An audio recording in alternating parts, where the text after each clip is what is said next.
Yeah, man.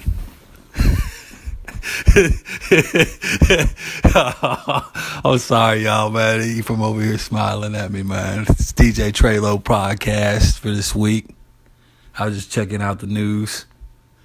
Got done driving the bus on Friday. These hit and runs going off right now, man. There's a hit and run in Georgetown. I guess a dude ran over somebody and took off. Last night, man, I seen some crazy stuff, man. I was over there at Manor Road in Sweeney. Older dude, black dude, was crossing the street, and a white chick in a little sports SUV. I'm fucking on my podcast, man. She hit him, man. I didn't actually see him get hit, but when I pulled the bus up, he was in the middle of the road, laid out. One shoe was off, one shoe was on, and she was standing over him, trying to make sure he was okay while she called 911. So she actually stopped and, offered aid. As far as the Georgetown one, let me look at the news real quick and read the article. Since we on local news over here at Ephraim's house, it's Saturday, January 28th, 2017. Another Treylow podcast. I'm going to hit y'all boys about 2 times a week with this now. So y'all going to get tired of hearing me talk. Turn off that damn podcast already. All right, what we got in local news? 1 dead, 6 injured in an overnight crash in Del Valley. Damn, so that's another crash that happened. And then you got this other one right here in Georgetown, up the street from Austin. Suspects charged in hit-and-run death of a Georgetown teen. That happened in Williamson counties. Police have arrested and charged Aaron Richard Davison, 20, in connection to the hit-and-run death of Tommy Ketterhagen, 19, on January 23rd. Here's a story. Georgetown police said Ketterhagen was last seen cycling along the 2300 block of Patriot Way after 5 p.m. I don't know if it was dark yet, but after it gets pretty dark around 5 o'clock, 5:30, if it's after about 6:30, it was dark. I don't know if he had reflectors on his bikes. That's just the thing. If you get out there riding your bicycle at nighttime in Austin, Texas, or anywhere, especially on one of these deserted roads, make sure you got some lights on your bike because you will get hit. Monday, that happened on Monday. He was reported missing around 10 p.m. So, damn, he was only gone for 5 hours. And they reported him missing. Monday, and police said, missing around 10 p.m. Monday. They said Monday twice. I didn't understand that. And his mother found his body along the road Tuesday morning. Damn, that's some horrible shit to find your kid's body. The police ain't even found him. She went driving down the street and found her son's body. That's messed up, man. On Friday, police announced that Davison was provided a written statement to them on January 26, stating that he veered into oncoming traffic and struck an object. So his conscience started getting to him. He waited till Friday to say to the police that he hit something, but he didn't know what he hit, so he wasn't just going to admit that he ran over somebody. Davison was arrested on charge of an accident involving personal injury or death and has been booked in Williamson County Jail for a $50,000 bond. The arrest affidavit for Davison states a witness came forward and said he saw a blue pickup driving in and out of traffic along northbound toll 130, and that the truck exited the toll road and proceeded southbound along Patriot Way at a high rate of speed. The witness said he heard a large boom sound and saw a bicycle wheel fly in the air. He saw 2 people get out of the pickup and look in the ditch before getting in the truck and leaving the scene. Police say witnesses looked in the ditch but did not see Ketterhagen. So he knew he hit somebody on a bike, And this probably going to be the special subject I'm going to talk about a little bit later on, as far as drinking and driving, and when you're intoxicated and something bad happens, like you do a hit and run or you run into somebody's car, you're scared to call the police because you're drunk, and you will get arrested for a DWI. So a lot of times it's not that the person don't want to do the right thing. It's just they're worried about going to jail for a DWI, and that's why they panic and they burn off. But if you kill somebody, I'm telling you right now. I mean, if you hit somebody's car or something, or a parked car or something, maybe the next day you can get up, leave a little note on their car after you done sobered up. But if you run over somebody, you might as well take that loss, man, because you're gonna be doing manslaughter years and everything. And DWI is only $1,000 plus. You're not gonna do any jail time. You probably get probation, versus doing manslaughter, which is what, 7 to 10 years if you run over somebody and you take off. But a lot of people don't think that way. It's just they're in a panic state of mind. When stuff like that happens, a lot of times you're in a panic state of mind. You're not really thinking real clearly at the time. Like, he felt bad the next week and he went and reported it, that he hit something, but he didn't say what he hit. Anyways, that's it for local news. Let's see what's going on in hip hop right now. Hip hop. I heard Soulja Boy got arrested for having some guns in his house or some illegal firearms. And Chief Keef dropped the album. Migos dropped their album. I saw their interview on Breakfast Club, and I guess they're plexing with Soulja Boy because they said fuck him on the interview. So I don't know what's going on, man, with them two, man. I didn't listen to the new Migos. I'm not really a Migos fan. I will listen to it to review it just for the podcast, but I'm not really a Migos fan. Just because, I'm not hating on them. I'm not into all that mama, and all that yelling and stuff. That's just not my thing, man. You know what I'm saying? So, anyways, man, January 28th. I've been doing these podcasts for a while. I've been saying, like, if you want to subscribe, you can go on your iPhone and punch in DJ Treylow, TreyLow, DJ Treylow podcast, and it'll be on your iPhone. But I haven't really been, hooking up for all these people that are Android users. I feel bad, man. I'm not knocking Android, but, I ain't told them how to get a hold of me. And I've been putting these podcasts up on YouTube a couple of times, but I haven't really, done anything far as is telling Android users how to get a hold of these podcasts. So here you go. What you need to do is go into your little app store on your Android phone and punch in Podomatic. It's Podomatic, and an app will come up for you. It's Podomatic. And once you install that app on your phone, you can listen to any of these podcasts. Just go and punch in DJ Treylow and subscribe to me on my podcast. But Ephraim actually did it because he has an Android phone. He doesn't have an iPhone, even though he doesn't listen to my podcast anymore. He's like, shut up, David, already. I don't try to hear that shit no more. He doesn't want to keep up to date on the local news. As far as the weather goes, man, it's nice today. It's a Saturday. It's a week before the Super Bowl.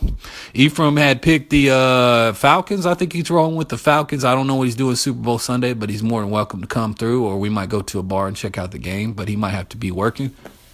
But he's going for the Falcons. Talking about sports news. The money's going to be on the Patriots because they're more, I would say, organized and very methodical on how they execute their game plan. You know what I'm saying? I can't, I'm not really a Patriots fan, but I can't knock them for the way they're all business and methodical about, winning games. They do what works, and they keep rolling with it until you have to stop the bleeding. Like, if they got a play that's going to work, they're going to keep doing that same play until you stop them. You know what I'm saying? And keep on, progressing the ball. As far as Atlanta, like what Bill Belichick said about Atlanta, which might be their chance to actually win, is how fast they play. They play at a very high tempo. So, it's going to be interesting, man, to see them come up against New England defense. Now, don't get it twisted. New England defense is no joke. They got a good defense, especially with Malcolm Butler out there, playing. I think he's playing safety or corner, but I'm not real familiar. But he's supposed to be a big defensive player for New England Patriots. And you can't ever knock Tom Brady, a dude. Get out there and execute like a motherfucker and score on you like it ain't shit. So it's going to be interesting because you got this high tempo team, Atlanta Falcons, rolling into town, and you got the New England Patriots that are more about ball control and clock control. You know what I'm saying? They're all standardized, we're going to execute plays, but we're going to control this game. That's how Patriots play. When they get the ball, they want to eat as much clock up, and they want to control the game, keep the ball in their hands. Where Falcons is totally opposite from them. So it's going to be interesting because Falcons come in there and they're high tempo and they score quick and do big plays. So it's going to be some good shit. Now, here's something that, people have talked to me about Super Bowls, man. Every Super Bowl, that's why I think some of this NFL shit is rigged. But this is my opinion. Every Super Bowl, when a team is has something going on with it, somebody's retiring, somebody's going to end their career, like Peyton Manning last year with Denver Broncos. Everybody knew Denver Broncos was going to win because he went to the Super Bowl before and he got his ass blown out. And then this year he was like, I'm done. This is my last year to play, blah, blah, blah. Everybody knew then that he's going to win. They're going to give him the ring because it's his last year to go out. I can give you another example. Ray Lewis, his last year, I'm retiring, boom. He wins the Super Bowl against the Ravens. I can give you some other ones where situations occur like with the team. New Orleans Saints. That's another one I could talk about. What happened the year when New Orleans Saints went to the Super Bowl and won their first ring in 60 years? Katrina happened the year before. So they felt sorry for him. Boom. They went to Super Bowl, get the ring. These are all like similar situations. Now, this is the reason why I'm saying it might favor Ephraim's pick because he's over here listening to me right now. Atlanta's shutting down their stadium. This is the last game, they already played their last game in the stadium in the playoffs, but this is the last year in that stadium. And Matt Ryan, not only that, Matt Ryan's 41 years old. So he's already on his last leg. He's probably going to retire at the end of this year, their quarterback. He's probably going to be done. And their stadium's closed. They're getting a new stadium. So that could give you cause for a pause to think. I gave you all them other scenarios right there. And then I gave you that scenario that might give you cause to pause to think they might beat the Patriots. You know what I'm saying? Because they have those two things going for them. I'm not saying it works out every way that way, but most of the time it is rigged that way. If somebody's been playing for so long and they feel like they deserve it, they've been doing so good for so long, and they heat up one season, and they feel like, we got to give them a Super Bowl before they retire because they've been putting in so much work for so long, they let them win the game. That's why I say some of that shit is rigged, man. But, some people don't want to see the Patriots get 5 Super Bowl rings. I don't really care. I just don't like nobody getting 6. And that's why I was glad when Dallas Cowboys got knocked out of the playoffs the first game. Because I'm already pissed off about the Steelers. You know what I'm saying? The Steelers got 6, and that's all that Steelers fans talk about. You know what I'm saying? Because I'm a 49ers fan. And we got 6. You only got 5 rings. We got 6. All this and shit. I don't want to hear that shit no more, man. And if Cowboys got 6 before 49ers got 6, man, I wouldn't hear the end of that shit, man. Every Cowboy fan would be like, well, you only got 5 rings. We got 6 rings, da-da-da. And it's hilarious how, like, the Cowboys, if you really pay attention, the Cowboys are playing out the same story we played out, the year we were good. I told my homeboy this and he couldn't believe it. He said, "Nah, you're hating." I said, "No, listen. Okay, the year when we sucked, we had Alex Smith, which is a, average white quarterback. He was good, but he wasn't great. And then, you had Kaepernick come in, and Kaepernick's, half white, half black. He comes in, he's tearing up the field. He's running all over the place. He's making all these plays down the field. And then all of a sudden we have quarterback controversy. Oh, who are we going to pick? Are we going to pick Alex Smith, or are we going to go with Kaepernick? No, Kaepernick's the hot hand. Doesn't that sound a little similar to another story that's happening right here in Texas in Dallas Stadium? If you look at Tony Romo and you look at Dak Prescott, who is the same. He's half white, half black. Quarterback come in hot, and he's taking Romo's spot. So it's like the same story is getting played over again, but we played it first and y'all played it second. And the pieces are exactly the same. I don't really care about the race thing. I just pointed that out. He could be a white quarterback coming in and replacing, but it's just so similar that they're both, half white and half black quarterbacks that came in and replaced the old white quarterback, that was good but wasn't great enough to get to the Super Bowl. So that was a strange kind of coincidence, a similarity, if you could say that. Okay. Special subject since we off the sports news. What you want to talk about, Ephraim? Throw something out there. Huh? When you're talking about certain conspiracies with the NFL, I just thought about this, that since the Raiders had a winning season this year, they're bound to Las Vegas. So I'm thinking that next year, if they do go to Las Vegas, most likely they're going to win their first Super Bowl in that city. That's a possibility. It's a huge possibility.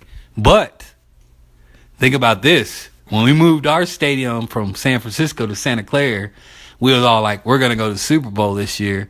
And we lost every damn game. And guess who went? I think it was the Seahawks and the Broncos that took our stadium, our brand new stadium we opened up.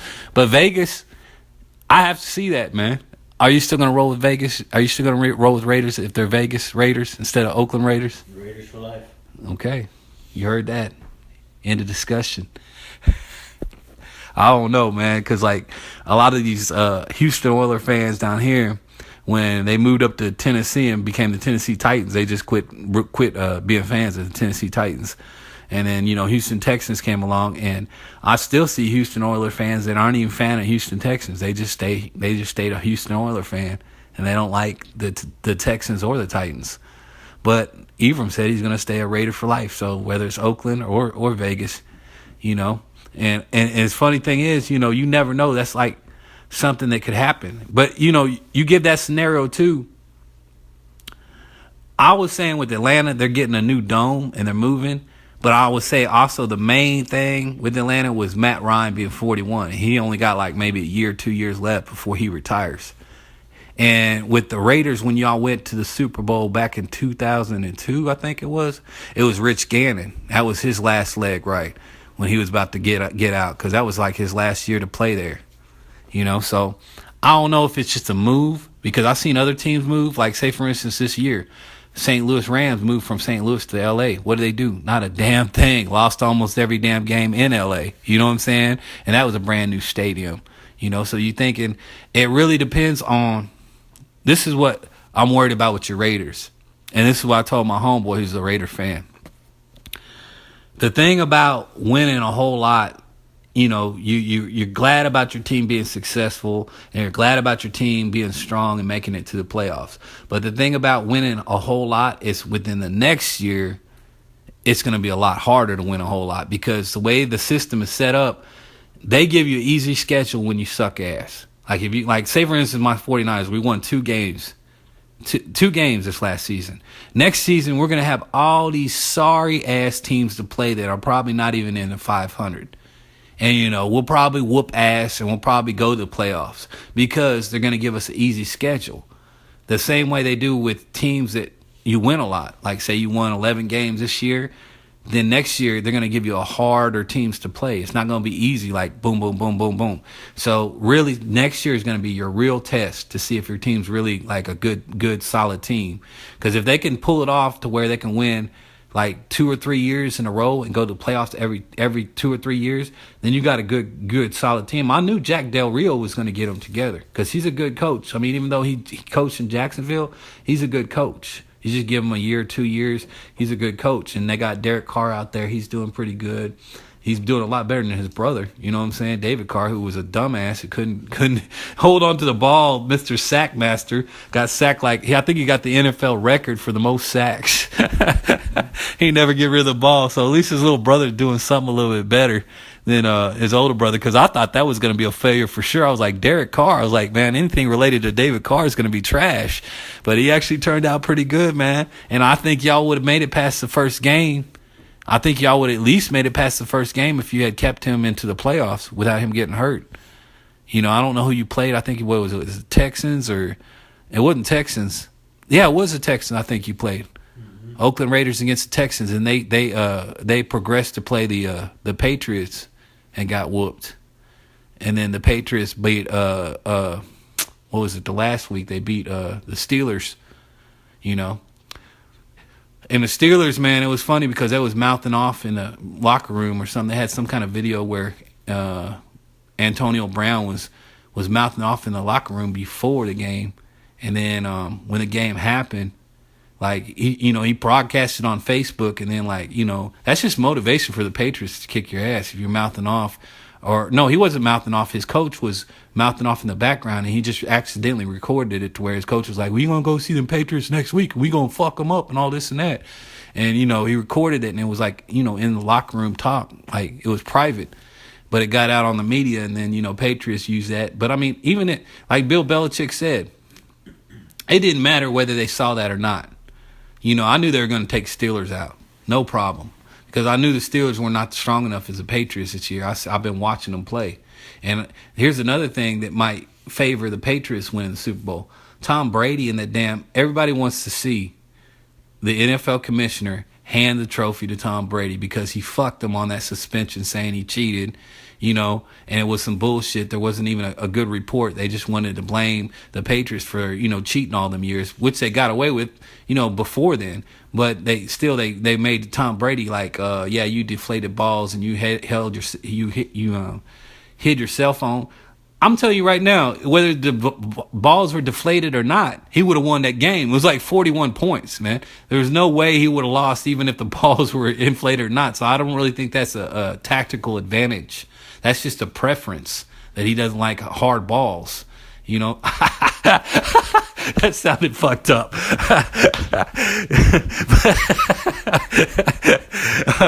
Oh, man.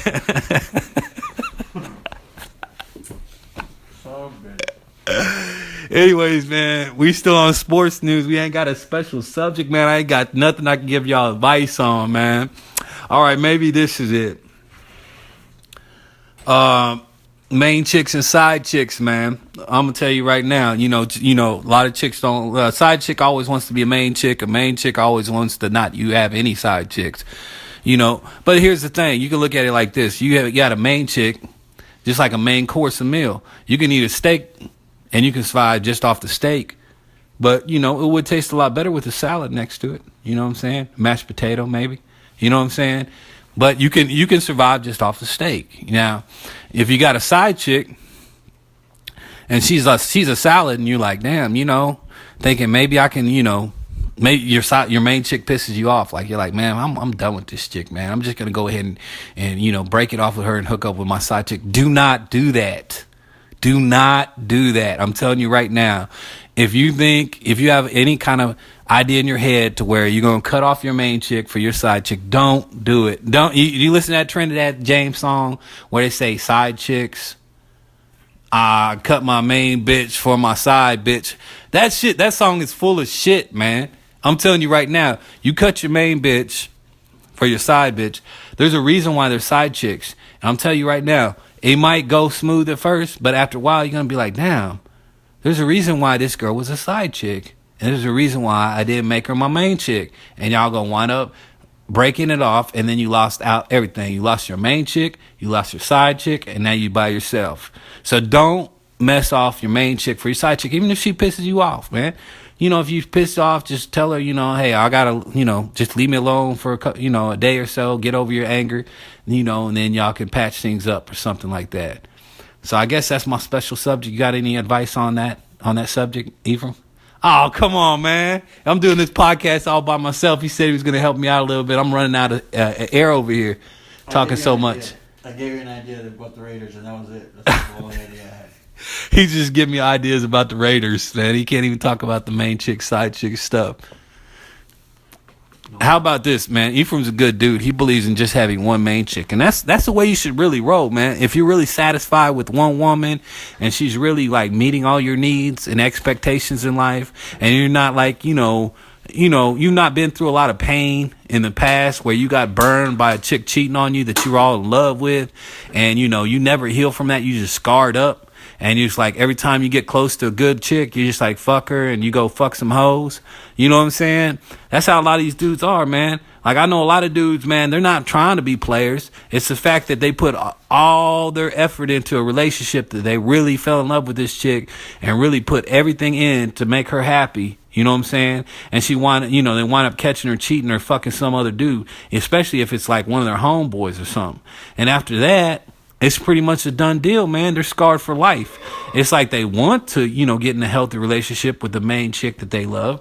They want that, but every time they get in a relationship with the main chick they love, it's like as soon as they feel like they're getting emotionally attached to the chick, they done with her. You know what I'm saying? Because they're not done with her, they back off and then they go fuck some hoes, man. And I'm sorry, ladies, man, that's just the way it is with a lot of these guys.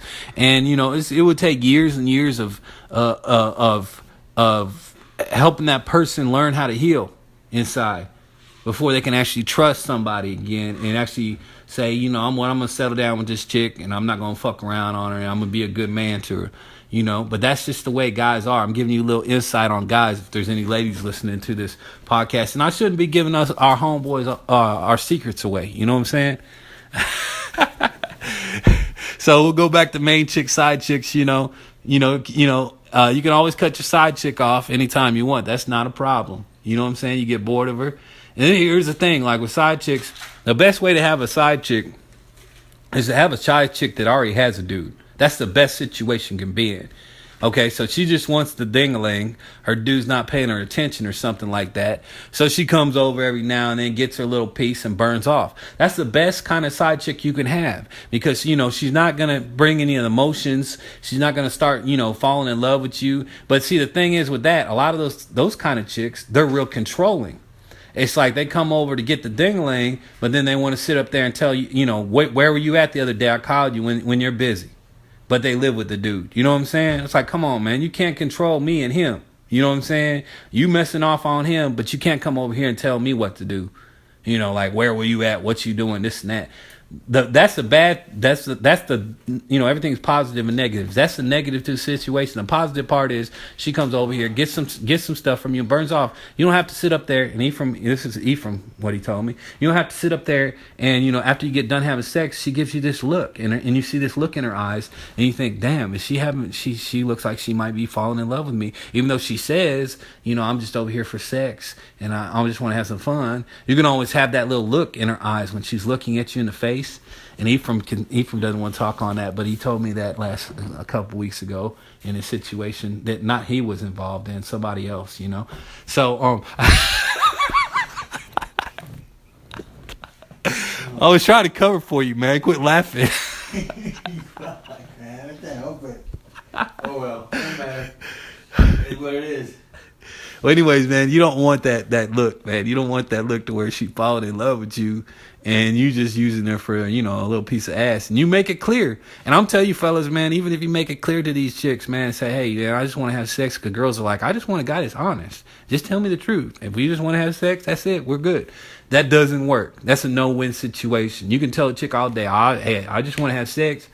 It's cool. I don't want no strings attached. When we get done doing what we're doing, you can burn. And, we see each other when we see each other. That don't fly either, man. Do never believe that shit, man. Because eventually either you're going to get your feelings involved or the chick's going to get her feelings involved. Because eventually, with sex, you joining two people together. It's like one body. So eventually there's going to be feelings involved. You know what I'm saying? Chicks are emotional creatures.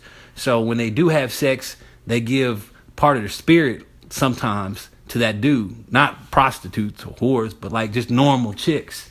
So they start getting their feelings involved, basically. So they talk that shit when you first meet them. Like, oh, yeah, we can just have sex, da-da-da, this and that. And then after you have sex and you start dicking them down good, I say more than 5-6 times, you know what I'm saying? They start getting... So, my thing is this, man. You can't do that. If you want a side chick and you want to have fun, you hit it once or twice. You start, she starts asking you questions like, where we need to talk and where's this going, and start giving you these puppy eyes and stuff like that. That's when you got to cut it off, man. You know what I'm saying? Because then she's already getting her feelings involved, and then you don't want to hurt her. You know what I'm saying? You don't want to, because it's just gonna lead to drama, basically. You can't hurt her and say you don't give a fuck. But eventually it's going to lead to some drama down the road. You know what I'm saying? So you might as well just back off for it a little bit. Just give it some time to where she realizes her position and readjust her feelings to where she doesn't care anymore. then you might be able to hit it again. But my boy E over here, he says when he cuts them off for good. I don't understand that. I just cut them off for about a month, 2 months if I was in that situation. I'm not, I don't fool around with no side chicks. I'm just a single guy that's by myself. No, I did back in the day, but I'm talking from a previous experience. But my thing is this, you have to back off for a while, give it about a month, 2 months, till she really realizes this is what it's going to be with you. You know what I'm saying? And there's certain rules you should follow. Never let her spend the night, never take her out to eat, spend money on her. You start putting ideas in their head that they thinking that they more than just a side chick, more than just a fuck thing. You know what I'm saying? So you gotta follow those rules. If you don't, you gotta deal with the consequences. It's on you. When they start tripping and giving you bullshit and drama, hey, you brought that on yourself. And you gotta watch your conversation too. Certain things you should say that you should watch what you say. Like, chicks pay attention to a lot of conversation. So if you say stuff like, oh, do you like me now? Or, man, that was cool what we did together. Certain things you say, try to keep your conversation quiet as possible. Don't say anything, really. Just, hey, bring her in the house, watch a movie, sit down. Don't talk too much. As soon as you start talking a lot, then they start, paying attention to conversation. And certain things you say can lead them to think that you're into them more than just sex. So that's just my advice. Special conversation done for today. Damn, this podcast went 31 minutes. It's usually on about 19 minutes when I'm by myself. But Ephraim's over here, edging me on. I'm in the preach mode now. Hope y'all enjoyed that, man. Hit and runs, man. Be careful out there. If you crossing the street, man, do it at a crosswalk. If you crossing the street in the middle of the street, wear some reflector shit, man. And, that's messed up about the guy on the bike getting killed. And then the dude got ran over next to my bus the other day. And they were all wearing dark clothing, A lot of people out here in the middle of the night, and then it gets night early at night, and they're wearing some really dark stuff, and people can't see them. They turn off a street, and it's too late. Boom, they hit them. So just, pay attention to the news and everything like that. And I'll talk to y'all next week. DJ Treylow. Catch me on YouTube, D Myers 45, or do the Podomatic on the Android phone like Ephraim has, or do the iPhone DJ Treylow podcast, or the Podomatic's DJ Treylow podcast too. Check me out.